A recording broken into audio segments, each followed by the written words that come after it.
ሰላም ሰላም የኤቢፒ ጅን ተከታታዮች በሙላ ዛሬ በ23 10ኛ ወር 2018 ዓመተ ምህረት በኢትዮጵያ የመጀመሪያው የሬሲንግ ፒጅን ውድድር መቂ አዲስ አበባ ተካሂዷል።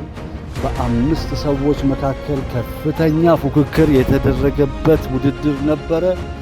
እርግቦች ላይ በታየው የዲሲፕሊን ስህተት እንግዲህ ቀድሞ እግሩን ቁጥር በማሳየት የአብዲ እርግብ በአንደኝነት ውድድሩን አጠናቋል። ብዙ ትምህርት ተምረንበታል።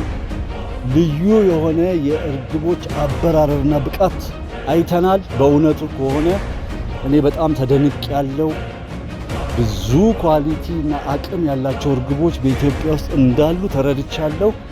ከዚህ በኋላ ደግሞ ውድድሩ ላይ በመሳተፍ ከፍተኛ ለውጥ ለማምጣት እንጥራለን።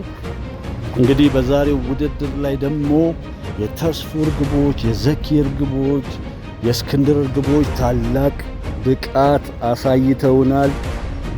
የጌችም የሱሌማንም እርግቦች የሚናቁ አይደሉም።